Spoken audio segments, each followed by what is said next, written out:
자, 조일구 대표입니다. 매주 수요일 날 제가 무료 방송을 올리는데요. 무료 시황이죠, 그죠? 근데 오늘은 하루 늦었습니다. 제가 지난번에 왜 이제 매주 주말에서 수요일로 바뀌었는지 무료 시황에 대한 부분들은 설명드렸고요. 저희 카카오 채팅방 하지 않습니다. 구독과 좋아요 누르시면 될 것 같고요. 한국경제TV 출연은 6월 중순 이후로 제가 연기가 됐다 그랬죠. 건강이 약간 마지막으로 체크한다고요. 제가 건강이 안 좋아서 2년 전에 이제 모든 걸 다 놓고 시작했는데 최근에 이제 마지막으로 이제 건강을 다 체크하고 있습니다. 6월 중순이면 아마 끝날 것 같습니다. 오늘 썸네일이고요.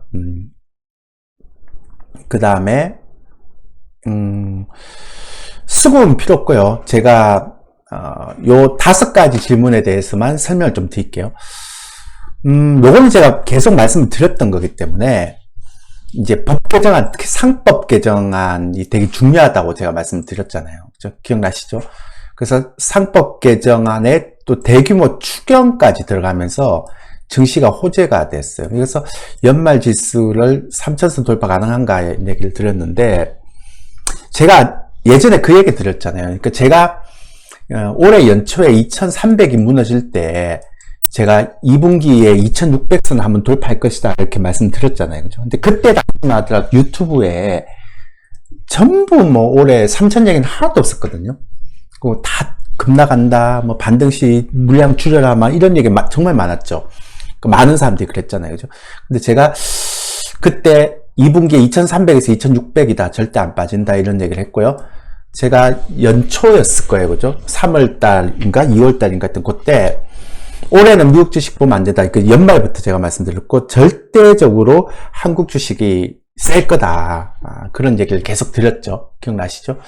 그러면서 제가 연말에까지는, 그러니까 2분기는 2,600이고 연말에는 한 2,900 정도 예상을 했잖아요. 근데 이제 어느덧 2,800선이 왔기 때문에 제가 연말 지수를 2,900선에서 상향할지 안 할지 고민하고 있는 차에 이제 상법 개정안에 대규모 추경 나오면서 연말 지수 3,000선 돌파 가능성에 대한 얘기를 좀 하고 있습니다. 근데 저는 2분기에 너무 급하게 왔잖아요. 그죠? 그래서 좀 3분기는 좀 쉬어가고, 근데 쉬어간다는 게 막 지수가 다시 막 폭락하고 이런 게 있는 건 아니고요. 단기적으로 너무 올라갔기 때문에 지수가 좀 이렇게 좀 박스권에 갇히면서 조정을 받고 저는 2분기도 약간 오버슈팅 같긴 해요. 왜냐하면 상법 개정안이 좋을지는 알았지만 이렇게까지 또 대규모 추경이 들어와서 이제 같이 올라가는 형태니까 그래서 저는 3분기는 약간 눌려주는 형태의 흐름이다라고 생각하고요.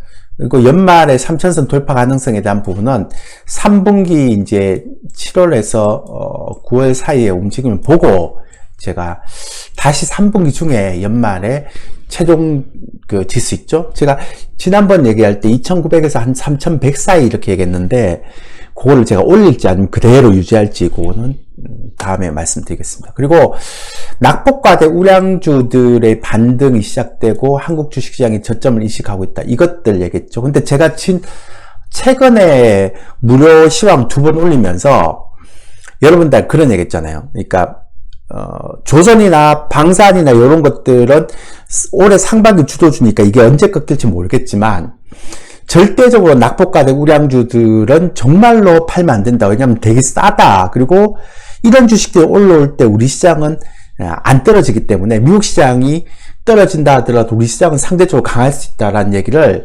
낙폭과대 우량주들이 너무 싼 가격에 거래가 되기 때문에 그렇다라고 얘기했죠. 그리고 요거 상법 개정안 통과가 되면 미리 움직일 거다. 낙폭과대 우량주들. 그 얘기를 계속 드렸습니다. 제가 5월, 4월 달에 절대 팔지 말라고. 그러니까 상법 개정안, 대선 끝나고 상법 개정안이 통과가 되면 이게 이게 시작한 시점부터는 먼저 움직일 것이다 라고 얘기했죠. 근데 그것이 한국 주시장의 저점 인식 이거하고는 또 다르죠. 그러니까 저점은 벌써 2,300에 연초에 찍었고요. 제가 말씀드렸던 2분기에 2,300, 2,600 그때 찍었고요. 이제 이거는 하반기 주도주들이 어떻게 변하는가에 대한 그런 접근 방식으로 가야죠. 그죠? 그러니까 이것 때문에 저점이 인식됐다, 이식되지 않았다 이렇게 가는 건 안 되고요.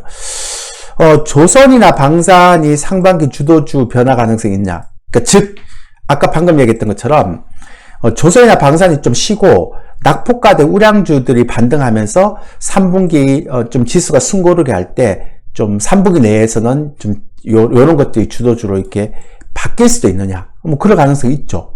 왜냐하면 상법 개정안이 통과가 되면 그동안 낙폭과대 우량주들에 들어가 있는 공매도 있잖아요. 이게 공매도가 쇼커버링이 나올 수 있거든요. 그죠? 그럴 수 있기 때문에 어쩌면 3분기에 주도주가 좀 바뀔 수도 있죠. 그런 것도 생각해야 됩니다. 그래서 그것도 여러분들이 좀 눈여겨보셔야 되고요. 그 다음에 대선 이후에 외국인들이 기관하고 쌍끌이 매수거든요. 수급 변화가 계속 이어지냐. 저는 예전에도 말씀드렸잖아요. 우리 시장이 굉장히 저평가되어 있고 굉장히 좀 상대적으로 싸다라는 생각을 하는데도 불구하고 그동안 못 갔던 이유는 상법 개정안이나 주주가치 이익을 하는 정책을 안 했기 때문에 그렇다고 얘기했죠. 그죠? 그러니까 제가 이 시간을 통해서 무료 채널을 통해서 저는 정치적으로 중립인데 진보도 아니고 보수도 아니고 중립인데 여러분들한테 부탁을 하나 드렸죠. 진보든 보수든 상관없이 상법 개정안 통과는 주식을 하시는 분들 무조건 찬성을 해야 된다고 얘기했습니다. 왜냐하면 대주주들이 여러분들 주식을 올려주지 않아요. 그러니까 주주가치 증대를 할 수 있는 정책 자체가 나와서 우리 주주들이 목소리를 높일 수 있다. 그리고 전체적으로 외국인 투자자들이 좀 투명한 이쪽은 주주가치가 보장된, 그러니까 예전에 LG 에너지솔루션이나 LG화학처럼 물적분을 말도 안 되는 그런 일들이 없다. 그런 불확실성이 없고 그렇게 불투명한 거래가 되지 않는다. 그러니까 대주주만 돈을 버는 주식시장이 아니다라는 생각을 가지는 정책이 나와야 된다 그랬잖아요. 그거는 보수든 진보든 상관없습니다. 그러니까 여러분들이 정치적인 프레임에 절대 빠지면 안 되고요. 진짜 우리가 주식을 하는 사람이라면 우리 주식들이 좋아질 수 있는 부분으로 가야 될 거 아니에요. 그죠? 그래서 이 상법 개정안은 무조건 제가 찬성하라 그랬죠. 진보든 보수든. 제가 중도니까요. 그래서 그런 거 상관없이. 그러니까 주식을 하시는 분들은 이건 당연히 주주의 권리다. 그러니까 누가 여러분들한테 칼을 들고 여러분들한테 주머니에 있는 돈을 뺏어가는 것만이 여러분들한테 손해를 끼치는 게 아니에요. 여러분들은 알게 모르게 지금까지 굉장히 불리한 그리고 좀 불공정한 시장에 있었다는 거예요. 그런 것들 때문에 그런 거죠. 그러니까 그런 것들이 법이 바뀌면 당연히 좋아지게 되면 외국인들은 그동안 가졌던 공매도에 대한 쇼커버링이 나오겠죠. 그런 와중에서 외국인들하고 기관들의 쌍끌이 매수일 수급 변화가 지금 이루어지고 있다라고 보시면 됩니다. 이해되죠? 그죠? 그렇게 보시면 되고, 지금 많은 분들이 이걸 되게 궁금해 하세요. 물론 이제 조선하고 방산이 상반기 주도주 변화 가능성이 있는데, 이런 것들에 대한 것들이 있을까, 뭐 올라갈까에 대한 부분인데, 지금 증권주가 올라가잖아요. 그러니까 이거는 이제 하반기 연말에 우리 시장이 좋아질 거를 이제 선반영해서 올라간다라는 얘기도 있고, 아니면 그 지배구조나 주주가치 이익이 개선되면서 상법 개정안 통과하면서 우리 시장이 변화되기 시작했다. 그게 대해서 증권주를 높이 점수를 준다. 그리고 또 낙폭과대다. 뭐 이런 여러 가지 입장에서 있긴 한데요. 근데 요걸 제쳐하고라도, 그래서 아까 말씀드린 증권적 올라가는 것들에 대한 부분들은 분명히 우리 시장에 대해서는 굉장히 좀 긍정적인 형태로 가고 있죠. 그리고 환율도 떨어지잖아요. 그러니까 제가 예전부터 계속 말씀드렸잖아요. 이게 환율이 떨어진다는 거는 이게 우리 쪽엔 절대 악재가 아니다. 그러니까 외국인들 입장에서 환차수를 피할 수 있으니까요. 그것도 얘기 드렸는데, 하반기 주도주가 어떤 섹터가 가능한가? 요거는 이제 좀 다른 얘기입니다. 그러니까 왜냐하면 조선이나 방산이 상반기 주도주인데 이게 하반기로 갈 수 있을까 없을까에 대한 부분을 보면, 저는 예전에도 말씀드렸지만 방산은 조금 이제 찬 것 같고요. 조선은 굉장히 오랫동안 이제 걸려 있잖아요. 그죠? 그렇기 때문에 이게 오랫동안 쉬었기 때문에 이게 매물을 소화하고 가는 형태이기 때문에 올라갔다 쉬었다가 또 올라갔다 쉬었다 이렇게 할 수도 있어요. 그리고 낙폭과대 우량주들의 반등은 제가 볼 때 한 3분기 정도? 왜냐하면 아까 얘기 드렸지만 상법 개정안 통과되면서 주주가치 이익에 대한 기대감 때문에 공매에 대한 쇼커버링의 청산에 대한 쇼커버링이 나올 그 구간 동안만 낙폭과대에 대한 우량주가 반등하겠죠. 근데 추세가 월봉 추세가 역배열인 종목은 정배열이 되기까지는 굉장히 힘듭니다. 뭐 거래량이 폭발적으로 터지지 않은 이상은. 그죠? 그래서 최근 한 3, 4년 동안 계속 가던 종목만 가는 이유가 월봉이 정배열에 타고 있는 종목들은요, 업황도 이렇게 개선이 되지만 실적도 되게 개선이 되고 있는 형태로 보여주고 있거든요. 그런 겁니다. 그래서 3분기는 낙폭과대 우량주 갈 수 있지만, 이제 4분기 하반기의 주도주가 어떤 섹터가 가능할까? 이건 좀 봐야 될 필요가 있어요. 지금의 원전 관련주들이 갈지, 아니면 새로운 섹터가 갈지. 그리고 낙폭과대 우량주 중에서도 월봉이 쫙 올라가서 있잖아요.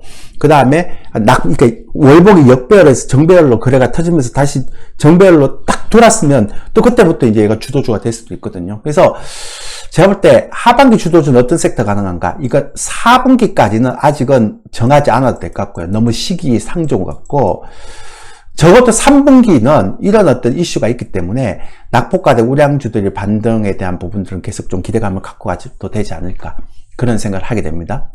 그래서 대충 잡아봐도 한 요 정도. 그리고 제가 좀 놔둔 거는 연말까지 주도주, 요거는 좀 제가 3분기는 낙폭과대 우량주 좀 보고 다시 이제 4분기 가서 한번 보자라고 얘기했고요. 4분기 연말 지수 3,000선 돌파 가능할까? 제가 2,900선에서 3,100선까지 얘기했는데, 요것도 3분기 좀, 지수가 좀 갇힐 것 같으니까요. 지금 2분기에 약간 제가 보기엔 오버슈팅 감이 없지 않아 있어요. 그래서 3분기 좀 박스권 유지할 때 시장 흐름 수급 보면서 한 9월 말에서 한 10월 초에 다시 연말장을, 한번 우리가 좀 조심스럽게 좀 전망해 보는 것도 어떨까라는 생각을 하게 됩니다. 그죠? 그렇게 보시면 되고, 그 다음에, 당장 이제 다음 주에 외국인들이 선물 로로버가 나오거든요. 동시만기니까, 그죠? 그러니까 그런 것도 보면서 천천히 파악이 된다라고 보시면 됩니다. 보세요. 전형적으로 보면, 낙폭과대주들이 좀 세게 올라오긴 합니다. 기존에 못 올라왔던 형태. 그리고 삼성전자 하이닉스가 계속 생겼던 너무 싸다. 특히 삼성전자 같은 거는 너무 싸다 이렇게 얘기했고요. 그 다음에 조선주는 앞에 올라갔던 것 좀 주고요. 성광변, 태각 이런 것들은 조선주에 포함된 게 아니라 사실 원전 관련해서 이게 포함된 거잖아요. 그죠? 방산주도 논체 셌던 종목이기 때문에 아직 바로 꺾이진 않고요. 그리고 이제 낙폭과대주, 요런 것들. 근데 게임주는 생각보다 많이 안 올라옵니다. 그리고, 바이오는 아직 못 올라오고 있죠. 그건 제가 좀 이따 말씀드릴게요. 그 다음에 이제 전력인프라에서 원전 관련주 제가 정리를 해 드려야 될 것 같으니까, 원전 관련주 조금 여러분들이 생각을 좀 하시고요. 은행주도 좀 쉬고 있죠. 오히려 지금, 삼성생명 같이 있죠. 이런 것들. 상법 개정안 통과되면 이제 굉장히 이런 것들 눈여겨봐야죠. 지주사, 제가 계속 말씀드렸던 것죠. 그죠? 이런 것들. 근데 그렇게 보고, 증권주는 제가 조금 다르게 본다 그랬죠, 아까? 그 앞에 보시면 되고요. 트럼프 관련주를 보니까, 제가 지난번에 한번 말씀드렸나요? 이거 무료할 때. 트럼프 관련주를 볼 때, 여러분들이 트럼프 관련주에서는 대북 관련주만 열심히 보라 그랬죠. 기억나세요? 왜냐하면, 이재명 이제 대통령도 북한과의 그 대화를 얘기할 거고, 트럼프도 우크라이나하고 지금 별로 안 좋잖아요. 그죠? 그러니까 우크라이나 푸틴이 계속 보복 공격한다 그러니까 우크라이나가 안 되면 트럼프도 이제 북한을 두드릴 수가 있죠. 특히나 이제 한국 대통령이 북한에 대화를 할 수 있는 대통령을 바뀌니까. 그래서 트럼프 관련주의 대북 관련주는 오히려 트럼프 관련주와 이재명 대통령, 이재명 증권의 공통수혜주로 묶일 수도 있죠. 그죠? 그런 것들을 봐야 되고. 그 다음에 아무래도 이번 주는 굉장히 좀 강한 게 정책 관련주, 이재명 정책 관련주 강하죠. 저출산, 특히나 지역화폐 관련주. 이건 무조건 한다고 제가 말씀드렸으니까. 그죠? 그렇게 보시는 게 좋습니다. 그래서 저는 대통령이 되고 나서 보통 이제 한 달 정도는 정책 관련주가 움직이죠. 허니문 데이라고 그래서. 이쪽이 좀 세게 움직이고 순환매가 돌긴 합니다. 그리고 상법 개정안에 대한 기대감 때문에 낙폭과대 우량주들이 좀 땡기고, 지수는 먼저 땡겼으니까, 그죠? 끝나고 나면 이제 7월부터 9월까지는 다시 이제 차분하게 지수가 박스권에 갇히면서 이제 종목 장세로 가지 않을까. 그러니까 지금 막 새로운 주도주가 뭐냐 이런 것들을 고르기보다는 지금 그냥 기존의 종목들을 즐기는 게 낫습니다. 근데 이제 재밌는 게 하나 있죠. 제가 지난번에 한번 말씀드렸는데 지금 못 가는 거 한번 보세요. 2차 전지도 생각보다 너무 많이 떨어진 거에 비해서 반등이 약하죠. 그 다음에 바이오 제약도 좀 묶여있죠. 그죠? 이해되시죠? 그리고 지금 많이 올라갔던 종목들 중에 보면 지수사, 증권주, 뭐 단기적으로 바닥에서 올라온 것 중에 뭐 중국 소비 관련주 이런 거, 그 다음에 원전 관련주 이런 것들이 이제 있는데, 그 다음에 정책 관련주 이런 게 있는데, 보시면 개인들이 가장 많이 갖고 있는 섹터, 많이 물려있는 섹터가 2차 전지인데, 이거는 개인들이 손절 물량이 나오지 않은 한 굉장히 지금 빠지진 않고 있지만 이게 쇼크업이 나온다 하더라도 개인들이 강하게 손절 나와야 되는데 그렇지 않죠. 바이오도 작년 연말부터 올해까지 굉장히 개인들이 많이 물려있잖아요. 그죠? 그래서 증권주도 이제는 개인들이 거의 포기를 해서 증권주 안 간 지가 너무 오래됐기 때문에, 그 다음에 지수사가 안 간 지도 너무 오래됐잖아요. 만약 상법 개정안이 안 나왔으면 삼성생명, 뭐 지수사, 증권주 이런 거 움직이지도 않았을 거예요. 그죠? 그 다음에 제가 작년에 얘기할 때 조선주도 개인들이 다 몇 년 동안 지쳐있고, 이제 조선주 안 되겠다라고 생각할 때 올라갔고요. 방산도 마찬가지죠. 제가 현대로템을 2년 전에, 1년 전에 얘기할 때도 그랬잖아요. 그죠? 그러니까 공통점은 뭐냐면, 개인 투자자, 이것도 제가 유튜브에서 많이 얘기했죠. 개인 투자자들의 비중이 많은 것, 그리고 많이 물려있는 것, 그리고 손절이 생각보다 빨리 안 나오는 종목들은 아마 아무리 호재가 나오더라도 좀 더딜 겁니다. 지금 올라가는 거 보면 개인 투자자들이 거의 포기했던 종목, 그리고 개인 투자자들이 기대가 없던 종목, 작년에 조선주, 방산주, 그죠? 그 올해 같은 경우는 증권, 지수사 이런 것. 그러니까 증권, 지수사 얘기만 들어도 3, 4년 동안 계속 쉬니까 한숨이 나오잖아요. 근데 바이오나 2차 전지는 계속 기대만 갖게 만들고 너무 많이 떨어졌다고. 바이오는 작년에 너무 얘기 많이 했어요. 유튜브도 그렇고. 그래서 제가 펀더멘탈도 분석하지만 여러분들이 이런 개인들이 어떤 섹터에서 많이 물려있고 작년에 어떤 것들을 유튜브에서 많이 강조했고 이런 것들을 여러분들이 좀 보시면 이게 이제 대중적인 형태들의 수급이 어디에 많이 갇혀있느냐, 이것들의 심리 게임이거든요. 그죠? 그리고 제가 2300선 무너질 때 그랬잖아요. 그때 유튜브 보면 정말 많은 사람들이 비관론, 2000도 무너진다 그럴 때 제가 똑같은 얘기 했을 거예요. 지금 유튜브를 보면 너무나 많은 사람들이 굉장히 부정적인 인식을 갖고 있는데, 지금 대형주 보십시오. 너무 싸지 않습니까? 그리고 나중에 상법 개정안 통과되면 이런 거 다 올라올 수 있다. 그래서 저는 2분기에 2300, 2600, 2600은 한번 갈 것이다. 이렇게 말씀드렸던 건, 제가 뭐 나름대로 수급도 분석하고 펀더멘탈도 분석했지만 가장 중요한 건 심리거든요. 그러니까 유튜브를 보고 뭐 경제 관련 유튜브, 경제 TV를 볼 때 대중들의 심리가 어떤가를 여러분들이 보고 그거에 대한 부분들이 쏠림 현상이 있으면 항상 경계를 해야 됩니다. 이해되시죠? 그죠? 그러니까 그런 것들도 여러분들이 반드시 투자를 할 때는 챙겨줘야 된다라는 게 제 생각이거든요. 예. 그런 것들을 마지막으로 좀 말씀을 좀 드릴게요. 그래서, 한국경제는 제가 볼 때 6월 중순, 잘하면 7월 초에 갈 수도 있을 것 같아요. 지금 계속 건강을 마지막으로 체크하거든요. 하도 제가 2년 전에 좀 아파서 좀 되게 조심스럽습니다. 그렇게 하고, 구독하려면 알아서 하시고요. 예. 그렇게 하시면 될 것 같습니다. 됐죠? 예. 자, 오늘은 여기까지 하겠습니다. 매주 수요일날, 주말에 안 올라갑니다. 매주 수요일날 무료 시황을 올릴 거고, 수요일날 안 되면 목요일날 올려드릴게요. 예. 자, 이상입니다.